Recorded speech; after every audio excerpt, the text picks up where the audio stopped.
Welcome to another edition of the Noles Podcast. I am your host, Gregory McCoy. This podcast is by a fan for fans. I am not a journalist. I am not a reporter. I am not an insider. I do not work for a website. Most of my content comes from me. I usually say 90%. Other information comes off the internet. All right. So for today's show, I'm going to start a little bit differently. Merry Christmas. It's December 25th, 2019. This is episode number 25. My Christmas wish list for Florida State football.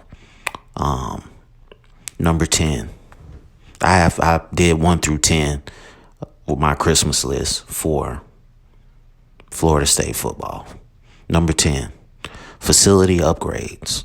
I think I've gone into details about the facilities not being awesome.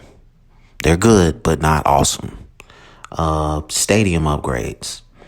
I broke down I did my breakdown on Doak Campbell Stadium on the previous episode, and that is number 9. Football only facility. I broke that down on the previous episode. It's definitely a must-have. Number 7, Tate Rodemaker or Chubba Purdy elevate the quarterback gameplay. I think this kind of is like a no-brainer. We need better quarterback play. And I really don't care who the starter is. I have no preference. But the guy that you're going to march out there September 5th, 2020 against West Virginia needs to be the right guy. The previous staff misdiagnosed virtually every position on this team with the exception of 2, Cam Akers, Marvin Wilson, and we need to get this right. We need more 4-star and 5-star players. I'm not really a star guy, but usually when you have more 4 and 5-star players on your team, you're in the college football playoff contending for championships. See Alabama, see Clemson, see Ohio State, see Oklahoma. Their teams are littered with 4 and 5-star players.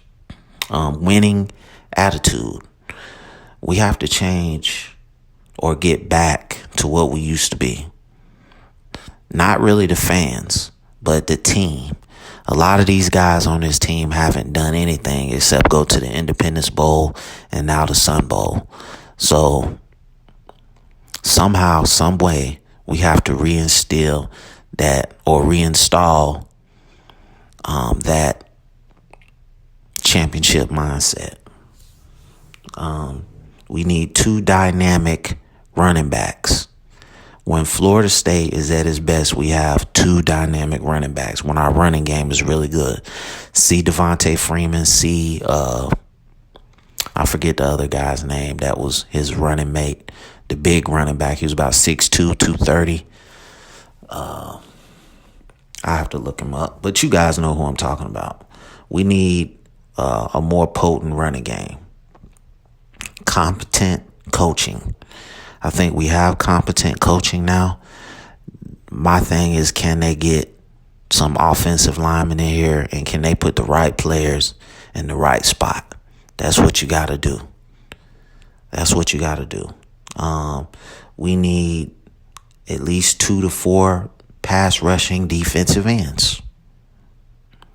The only guy that I think can consistently get to the quarterback is Janarius Robinson. We don't know what Kando's going to be from this injury. So we need more pass rushers. And that was number 2.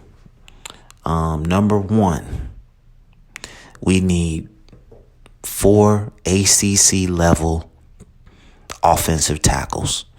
This is, to me, the most important position on the team. We have to get better at this position if we're going to move forward, if we're going to somewhat get back to what we used to be. It's the only way. Everything starts in the trenches. I've pretty much said this in every episode. Everything starts in the trenches, offensive line and defensive line. Next, I'm going to go with my spotlight players. My first spotlight is going to be Ira Henry, offensive tackle, 6'5", 315, 320, somewhere around in there. Nice body size for offensive tackle. Slow out of stance. Needs to get stronger. Needs to lose weight. I would like to see him get down to like 300, 305. Decent athleticism for a man his size. Has trouble with speed rushers. I see him as a right tackle, not a left tackle. He is not susceptible to the bull rush, meaning he's pretty strong now, but he needs to get stronger. He doesn't get bull rushed by defensive ends. Needs to work on footwork.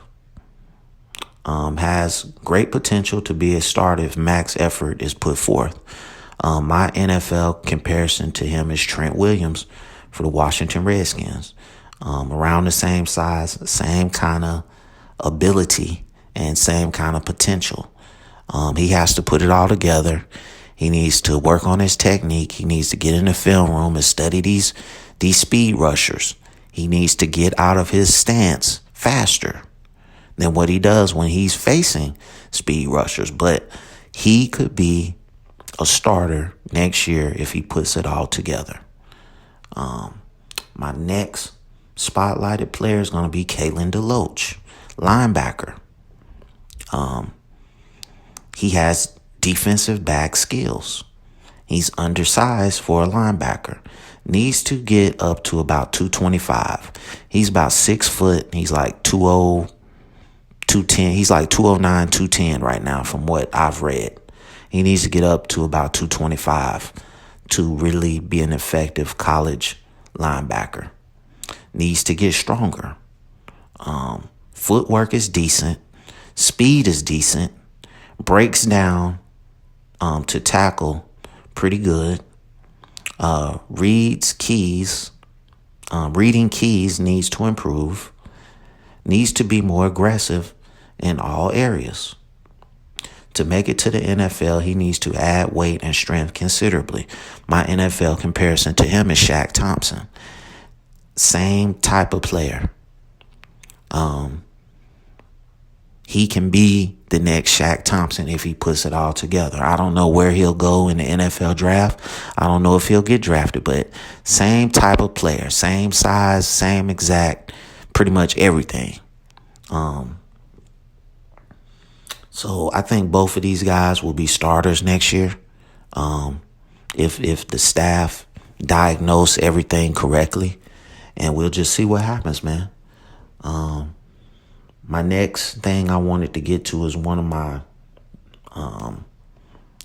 the topics that I've been wanting to do since I started this podcast.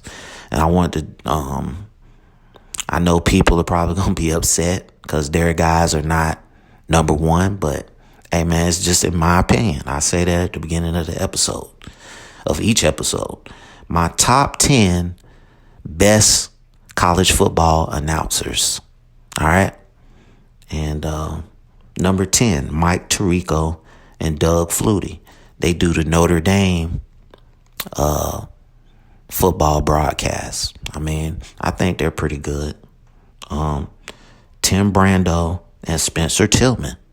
Love Spencer Tillman's voice. Love Tim Brando's insight. Vern Lundquist and Dan Fouts. Man, Dan Fouts is one of the best, man. Vern Lundquist is one of the best. He used to be the voice of the SEC on CBS before Brad Nessler took over. Dan Fouts used to call games with Keith Jackson.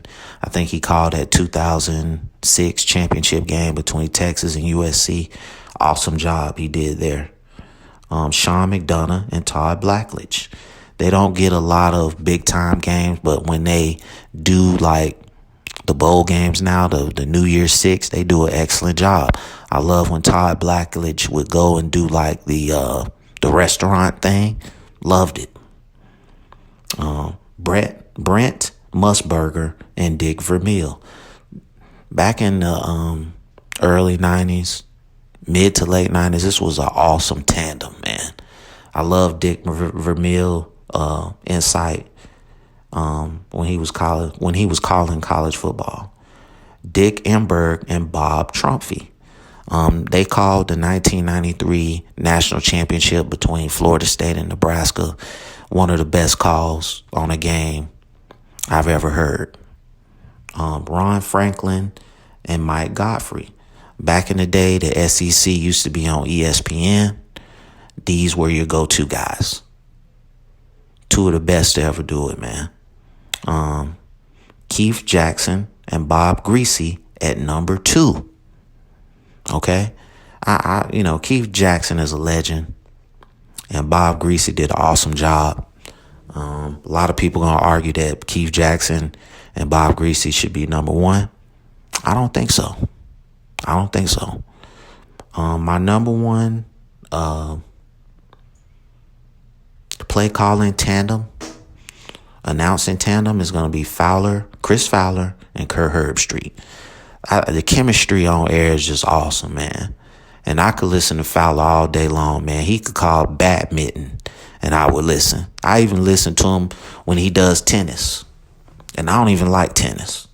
So I've always liked Chris Fowler. I loved him when he did College Game Day. And I wish they would have kept him on, but they moved him to the Saturday night game. And he's done a phenomenal job. All right. And my last topic. And this probably going to make some people upset, but oh well. 2013 Noles against the 2018 Clemson Tigers.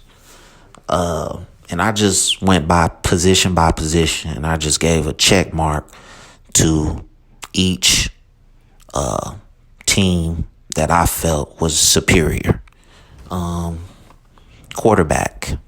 I know Jameis Winston won the Heisman that year, but he was not like lights out dominant. So I gave the edge to Clemson on that. I feel like Trevor Lawrence is the better quarterback. He was ready from day one. Jameis Winston had the red shirt. Running back. I gave the edge to Florida State. Travis Etienne is a great running back. He's an all-time leader in touchdowns, but he doesn't really catch the ball out of the backfield. He doesn't do screens a lot. I'm pretty sure he has that ability, but Devontae Freeman and the other guy, I want to say his name is Riggs. He was, to me, they were the better tandem. Travis Etienne really doesn't have a running mate. Wide receivers, I'm going to say a tie. I think Higgins and the other guy, I think his name is Ross. I think they're dead even with Benjamin, Green, and I can't think of the other receiver's name, the third guy we had. Tight end, Nick O'Leary, hands down, man. Offensive line, tie. Very good offensive line on both sides. Actually, probably the last decent offensive line we had was in 2013. Defensive line, I gave the edge to Clemson. They had one of the greatest defensive lines in college football history that year. Linebackers, I gave the edge to Clemson. I gave the edge to Florida State. We had Telvin Smith and Christian Jones. They just have Isaiah Simmons as far as great linebackers. DBs, I gave the edge to Florida State. We had LaMarcus Joyner and Jalen Ramsey. They just got that one really good safety, the white guy, I can't think of his name. And special teams, I gave the edge to Florida State. I think we have a better kicker on that team, and we had a better returner on that team. And so I'm picking the 2013 Florida State Seminoles to beat the 2018 Clemson Tigers. Florida State Seminoles 2013 got 8 checks, and the Clemson Tigers from 2018 only had 4 checks. I know if any Clemson fans listen to this podcast, they're going to say FSU bias. Really not. I really looked at everything objectively and just made a decision. So that's going to conclude my Christmas episode of the Noles Podcast. I want to thank everybody for their support. I really do appreciate it. This podcast is available on YouTube. It's available on Apple Podcasts, Google Podcasts, and Spotify Podcasts. Thank you for your continued support, and go Noles.